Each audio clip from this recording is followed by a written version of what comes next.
ओम साई राम। साई श्रुति के साई चैनल में आपका स्वागत है। यदि आप ईश्वर भक्ति या गुरु भक्ति में रुचि रखते हैं, ध्यान मेडिटेशन में रुचि रखते हैं, तो ये चैनल आपके लिए है।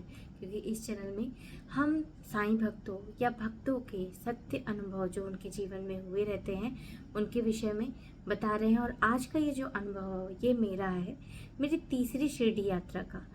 पहली शिरडी यात्रा का जो अनुभव है उसका वृत्तांत मैंने पहले ही वीडियो में बता चुकी हूँ कि उस समय बाबा ने मेरे साथ क्या चमत्कार किया।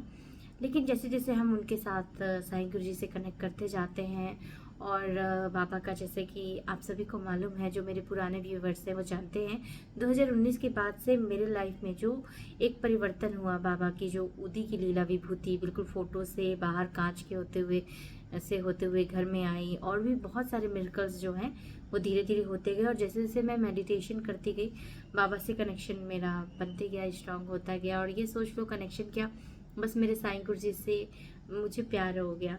मेरे बाबा जो हैं उन्हीं के विषय में बता रही हूँ कि जब मैं शिरडी गई तीसरी बार, तो बाबा भी हम सारे भक्तों को कैसे रिस्पॉन्स करते हैं, तो उसी की जो ये लीला है, बहुत प्यारा अद्भुत वर्णन। और मुझे तो बिल्कुल आंखों में आंसू आ जाते हैं ये चीज़ सोच के कि मैं कहाँ, जब साईं बाबा को बहुत सारी लंबी कहानियाँ हैं।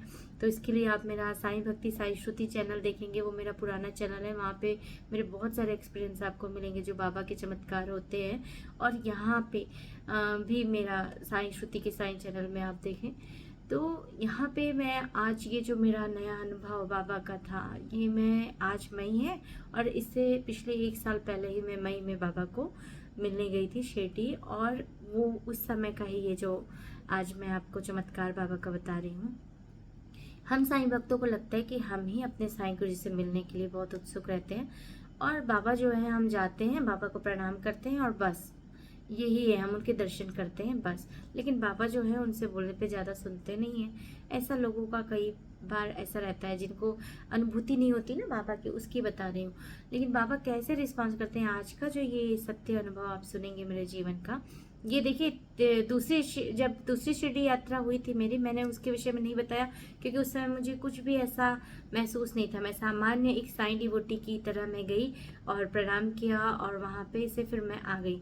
लेकिन जो तीसरी है, इस तब तक जो है मैं मेडिटेशन कर रही थी और ध्यान में, और बाबा की जो कृपा है या जो भी है मैं नहीं जानती, पर इतना जानती हूँ कि मेरे साईं गुरु जी जो हैं उन्होंने अपना ऐसा एहसास दिला दिया कि मुझे अब जीवन में किसी और चीज़ की ज़रूरत नहीं है। तो चलिए मैं शुरू करती हूँ अपना अनुभव।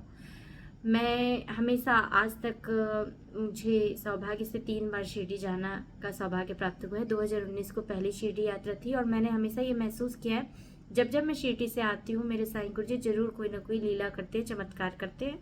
तो इस बार जब मैं शिरडी गई थी तो हमेशा ऐसा हुआ था, पिछले 2 बार मुझे ना बहुत घर में मिन्नतें करनी पड़ती शिरडी जाने के लिए। मैं सुबेरे जाती हूँ, शाम के आ जाती हूँ, यानी शाम की मुझे रात की गाड़ी से बैठना पड़ता है शिरडी से वापस आने के लिए।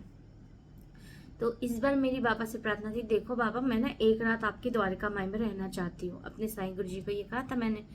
तो बाबा ने, मैं बोली बाबा देखिए, मैं किसी को कोई कन्विंस नहीं करना चाहती, पर मुझे 1 रात चाहिए। क्या होता है कि हम यहाँ पे बहुत दूर रहते हैं, बस्तर छत्तीसगढ़ में जगदलपुर साइड है। अब यहाँ पर से ट्रेन रूट है नहीं, विशाखापट्टनम साइड है, पर इधर Raipur Bilaspur side train route है नहीं। तो हमको यहाँ पर या तो बस से सफ़र करना पड़ता है, तो अपनी गाड़ी से सफ़र करना पड़ता है।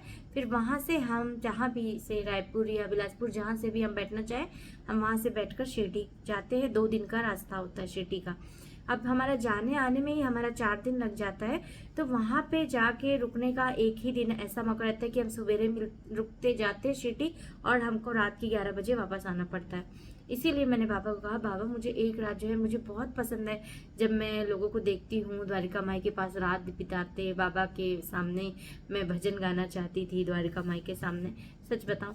और मेरे साईं इतने प्यारे हैं कि वो मौका मुझे मिला मेरे बाबा की कृपा से। और 2 दिन का जो है प्लान मुझे 2 दिन का सौभाग्य मिला। अब हुआ क्या कि यहाँ पर से जब हम बैठे गए और हम बिलासपुर से ट्रेन पकड़े, मेरे भाई की फैमिली भी थी, और ट्रेन जो है वो बहुत लेट हो गई। अब मुझे जहाँ सुबेरे शिरडी पहुँचना था, मैं पहुँच रही हूँ शिरडी 4 बजे के लगभग मैंने एंटर किया। और शिरडी में एंटर किया। फिर हम वहाँ खाना खाए, खाना खा के हम जब तक होटल लिए, वहाँ पे होटल में भी मुझे वेट करना पड़ गया था कुछ देर। उसके बाद फिर हम 7:30 बजे तक बाबा के पास पहुँचे। उस समय इतना हम उत्साहित रहते हैं कि थोड़ा सा बस ऐसे मन में था कि बाबा देखो ना कितना लेट हो गया है, क्योंकि उस समय वापसी का समय नहीं था ना। बाबा कितना लेट हो गया है, ऐसे ही बस कहा देखो ना इतना लेट हो गया। उसके बाद मैं बाबा का दर्शन की। अब बाबा का जब मैं दर्शन करने जा रही थी ना, तो ऐसे लाइन पे था और सब बहुत धक्का मुक्की भी करते हैं, बहुत भीड़ हो जाती है। मैं अपनी बेटी को पकड़ी थी और जो मेरे हस्बैंड सत्येंद्र जी, वो मेरे बेटा को पकड़े हुए थे।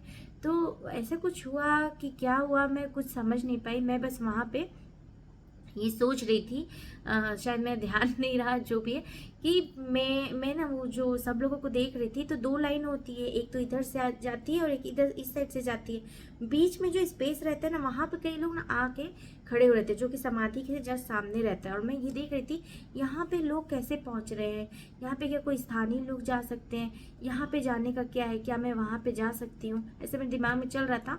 और इतने में क्या हुआ कि सत्येंद्र जी जो है मुझे थोड़ा डांटे।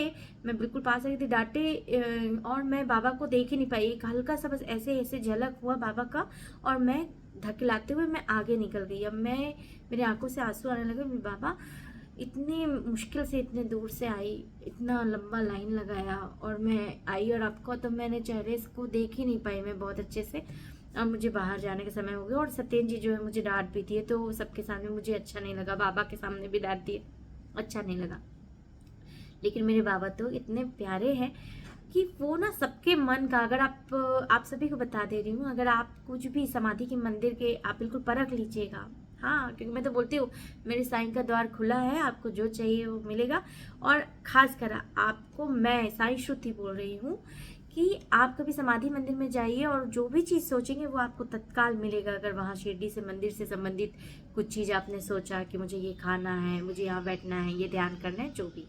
तो क्या हुआ कि मैं जब गई मंदिर में और ये सारी चीज़ें था, तो मेरा निराशा निराशा हो गया मुझे कि अरे मैं नहीं जा पाई ऐसा। उसके बाद फिर दूसरे दिन सवेरे मुझे सौभाग्य मिला और मैं वही बीच लाइन पे आई और बीच में वहाँ पे बैठी। और बैठने के बाद फिर बाबा का वहाँ पे मुझे और सत्येंद्र जी दोनों को मौका मिला। कहाँ तो एक पल रुकने नहीं मिलता है। मैं वो बीच का जो सेंटर वाला जो जगह रहता है ना, जो समाधि में, और सेंटर वाली जगह में मैं बैठी 20 मिनट, मुझे कोई टोका नहीं गया और मैं मेडिटेशन की। और ये मेरी बहुत बड़ी बात थी, पहला मिलकर तो ये हुआ।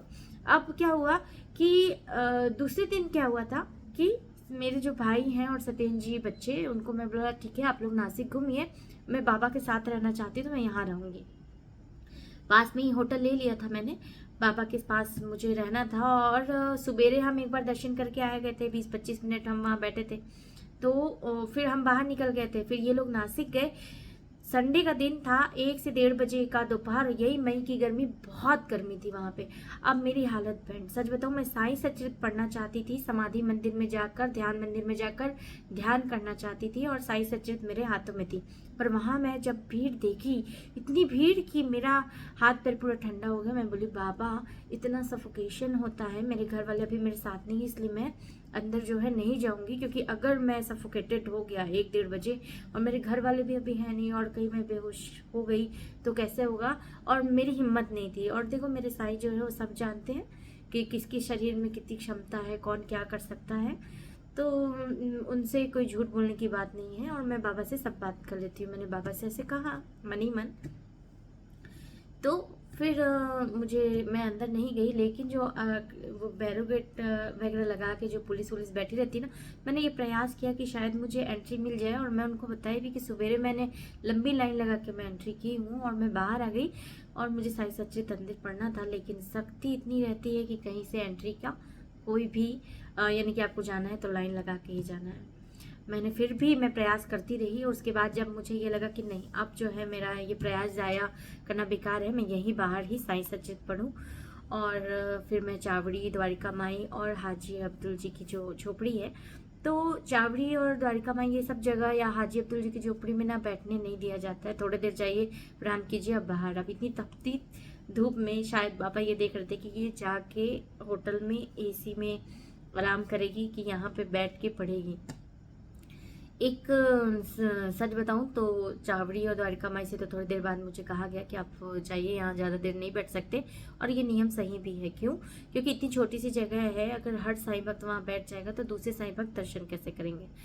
फिर मैं हाजी अब्दुल बाबा की झोपड़ी में गई और बाबा को तो मालूम ही था कि मेरा क्या है। बाबा जो है वहाँ पे मुझे कोई हटाया नहीं, मैं आराम से 3 से 4 घंटे बैठी। और आश्चर्य की बात ये थी कि 2 पल के लिए भी किसी को रुकने नहीं दिया जा रहा था, सीधे प्रणाम कीजिए जाइए, और मुझे नहीं हटाया गया। और मैं वहाँ बैठ के साईं सच्चित पढ़ रही थी। लास्ट में जब शाम का समय हुआ तो मैं बोली, बाबा अब ये मेरा आखिरी प्रयास है, अब मेरा आखिरी प्रयास है अंदर समाधि मंदिर जाने का। अब जो है सत्येंद्र जी लोग आ जाएंगे और हमारी रात में जाने का है, बस ट्रेन है, तो हमको निकलना होगा। तो 7:30 बजे निकलना होता मुझे। तो मैं जो है गई और क्या बोलूँ, ऐसी अद्भुत लीला हुई मेरे बाबा की। वो जो साई सच्चरित जो है मैं हाथ में रखी थी, और उस साई सच्चरित में पूरे ऐसी लीला हुई कि बैरिकेड तक खुल गए और मैं पूरा बाबा के समाधि मंदिर तक जो है वो गई। और समाधि मंदिर में जाके मैं पूरा बाबा का प्रणाम की, ध्यान मंदिर में ध्यान किया, वहाँ साई सच्चित पारायण किया। उसके बाद जब मैं ध्यान मंदिर में ध्यान कर रही थी, अब वापस लौटने का जब समय था, बहुत रोना है। और मैं बाबा को एक चीज़ बोली, मैं बाबा को बोली, बाबा 2 दिन पूरा चाहती थी, द्वारिका माई में चाहती थी आपके साथ रहूं, भजन गाऊं आपके लिए, आपने सब इच्छा पूरी की। पर 2 दिन का बाबा मतलब नहीं हुआ, 1 दिन किया आपने, ऐसा कहा मैंने बाबा से। रोते रोते मैं वहाँ से निकली, क्योंकि मुझे बहुत तकलीफ़ हो रही थी। और तकलीफ़ ये थी कि बाबा ने मुझे 2 दिन क्यों नहीं रुकने को दिया। मैं इतनी दूर से आती हूँ, बहुत मिन्नत करनी पड़ती है मेरे को। आज भी बाबा को बोलती हूँ, वो तो हर जगह रहते हैं। जब मैं आपसे बात करूँ, वीडियो बनाऊँ, मैं जो भी कर्म करूँ मेरे साईं के लिए करती हूँ, मेरे गुरु के लिए करती हूँ। लेकिन आज भी मुझे मिन्नत तो बाबा से जब मिलना रहता है ना, तो बाबा कभी जो है, ऐसा नहीं होता है कि बाबा जो है मेरे को शिरडी अपने आप कुछ ऐसी व्यवस्था कर दें कि बुला दे, लेकिन जब तक मैं प्रयास ना करूं। तो बाबा से बस यही कहा मैंने। सॉरी, थोड़ा सा आंसू आ गया, क्योंकि शिकायत तो ये है बाबा से मेरी। और मैं देखना चाहती हूँ कि मेरे साईं मेरे को कब ऐसा बुलाते हैं कि कुछ तो ऐसा हो जाए।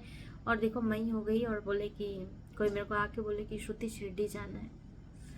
खैर छोड़िए, मेरे साईं की जब मर्जी होगी तब होगा। हाँ, तो मैं ये बता रही थी कि मैं ऐसे रोते हुए मैं वहाँ पर से आ गई, मेरे आँख से आंसू निकला। और जैसे ही मैं बाहर निकली तो बताइए आप लोग क्या हुआ होगा। वहाँ पे ये हुआ कि मेरी ट्रेन 16 घंटे लेट थी। मुझे शिरडी में 1 दिन 1 रात और रुकने का मौका मिला। और जैसे ही मैं दूसरे दिन यानी अगले दिन फिर, यानी कि ये मेरी खुशी का ठिकाना नहीं रहा। सत्येंद्र जी मेरे को बोले, और सत्येंद्र जी गुस्से में बोल रहे थे कि ये क्या है, ट्रेन पूरी हमारी कैंसिल हो गई, लेट क्या हुई, ट्रेन ही कैंसिल हो गई और दूसरे दिन का समय मिला हमको जाने का। वो दूसरे दिन की जो ट्रेन थी उसमें सुबह 11 या जो भी समय था जाने का था। और लेकिन क्या हुआ कि अगले दिन जो है ये मेरी खुशी का ठिकाना नहीं रहा। मैं बोली क्या, ट्रेन लेट हो गई। और मेरे चेहरे पे इतनी मुस्कुराहट थी। और सत्येंद्र जी मुझे उतना ही डांट रहे थे, तुमको क्या है, मैं इतना हिसाब करके आया हूँ, वहाँ पे सारी व्यवस्था इतनी है, तुमको क्या है, ऐसे करके। पर मैं क्या बताऊँ, मेरी खुशी का ठिकाना नहीं था। अगले सवेरे जो है मुझे बाबा का, यानी जैसे ही मैं सवेरे उठी, देखिए सवेरे मैं उठ रही हूँ और मेरे दिमाग में एक डिजिट जो है वो क्लिक करता है, एक नंबर, वो है 4 नंबर। समझ तो पाई नहीं मैं, क्योंकि कई बार क्या होता है कि बाबा की जो बातें, बाबा की अद्भुत लीला इतनी होती है कि हम जो है वो क्लिक भी कराते ना तो भी हम नहीं समझ पाते। 4 मैं बोली ठीक है, क्यों हुआ, मैंने उतना नज़रअंदाज कर दिया। और उसके बाद फिर ये लोग मुझे बोले थे कि तुम जाओ और वहाँ पर से किसी भी हाल में, मैं बोली देखो मैं खाना वाना नाश्ता वास्ता मैं खुद कर लूँगी, आप लोग जाओ, नहीं तो मैं सुबेरे से जाके बाबा के मंदिर में, समाधि मंदिर साइड चली गई। और ये लोग मुझे बोले थे कि किसी भी हाल में 1 बजे तक तुम वापस आ जाना। मैं बोली ठीक है। और मैंने वो समय लिया, 12:30 से 1 बजे तक का वापसी का समय था। मैं समय ली और मैं चली गई और बोली मेरे खाने पीने की चिंता मत करो, मैं खुद नाश्ता कर लूँगी। और नाश्ता वास्ता करके मैं गई, क्योंकि इन लोगों के साथ रहती तो बहुत, ये लोग नहाते टाइम लगता, तो हम चले गए अपना अकेले बाबा की नगरी में और बाबा से मिले। और वहाँ पर जैसे ही 12 से 1 हुआ, आपको मालूम है पहली बार जो है मैं वहाँ पे गई। और जाने के बाद फिर वो जो बाबा की जो फ़ोटो थी ना, जो जिससे मैं मेडिटेशन कराती हूँ, तो वो जो मेडिटेशन वाली जो फ़ोटो है वो वहाँ पे मैंने बहुत लोगों को बांटी, और एक फ़ोटो जो है उसको फोल्ड करके रख ली, क्योंकि सत्येंद्र जी जो है ना ज़्यादा फ़ोटो के लिए ना डांट पड़ती है मुझे, तो वो मैं सबको बांट रही थी। और एक फ़ोटो बाबा की पहले से ही प्लानिंग थी कि इस फोटो से ही मेडिटेशन होगा। कल को साईं भक्ति जो साईं श्रुति का जो ये चैनल है, साईं श्रुति के साईं चैनल, ये सब चैनल तैयार होंगे, यूट्यूब में हम एक स्पिरिचुअल मेंटर बनेंगे, तो ये सारी चीज़ें बाबा की लीला कहेंगे। और ये सारी प्लानिंग बाबा की शायद पहले से तैयार थी, क्योंकि वो जो फोटो है आज उसी से ही मैं मेडिटेशन कराती हूँ। और दूसरी बात ये है कि जब मैं हाजी अब्दुल्ला के बाबा के झोपड़ी में थी, तो मुझे ना ऐसे एक शॉल जो है वो ओम वाला जो है ना, जिसमें मैं साईं सचरित के सामने बैठा मैं बिछाती हूँ। देखिएगा आप मेरे चैनल में लाइव जब भी आती हूँ साईं सचरित का, तो मैं ओम वाला एक ऑरेंज कलर का एक चादर उसको बिछाती हूँ, तो वो भी मुझे उसी समय मिला था। यानी कि ये सारी चीज़ें हो रही थी, पर मुझे ये समझ ही नहीं आ रहा था कि ये क्यों हो रहा है, क्योंकि बाबा की पहले से प्लानिंग है, इस बार बाबा ब्लेसिंग्स ही देने वाले हैं। उस समय अब्दुल्ला जी की झोपड़ी में ही मेरे मन में ये ख्याल आया, मुझे बहुत अच्छा लग रहा था। क्या अच्छा लग रहा था, वो ना ऐसा काम कर रहे थे कि वो सबको ब्लेसिंग्स दे रहे थे। सच्ची बता रही हूँ, ये शिरडी की बात है, वो ब्लेसिंग्स दे रहे थे सबको। और उनको देख के मेरे मन में ये भाव आया, ये जॉब कितनी अच्छी है ना, इनके मुंह से जो भी निकल रहा है बस सबके लिए अच्छा ही अच्छा निकल रहा है। बाबा कितना अच्छा होता ये जॉब, ऐसी जॉब कितनी अच्छी है। यानी मेरे मन में ऐसा भाव आ रहा था। और मैं ये चाह रही थी कि भाई क्या मैं सिविल जज और इन सारी चीज़ों में पढ़ी हुई हूँ, ये जो है ये कितना अच्छा है, कितना अच्छा लोग करे, पर मुझे नहीं मानता कि मैं बाबा का ऐसा आशीर्वाद मुझ पर होगा कि मैं भी कल को ब्लेसिंग्स दूंगी लोगों को, और वो ब्लेसिंग्स जो है सब पे काम करेगी, और बाबा की ब्लेसिंग्स मेरे माध्यम से सब तक जाएगी। बाबा बोलते हैं सर्वलोका सुखिनो भवंतु के आधार पे कार्य करो। हम वो कार्य करते हैं, और बाबा के विश्वास पे, बाबा अपने गुरु पे विश्वास करते हैं, हम अपने साईं पे विश्वास करते हैं। तो जो भी है वो प्रार्थना बाबा कबूल करते हैं। बस हाँ, तो मैं आपको ये बता रही थी कि देखिए ऐसा हुआ, तो ये सारी प्लानिंग बाबा की रहती है।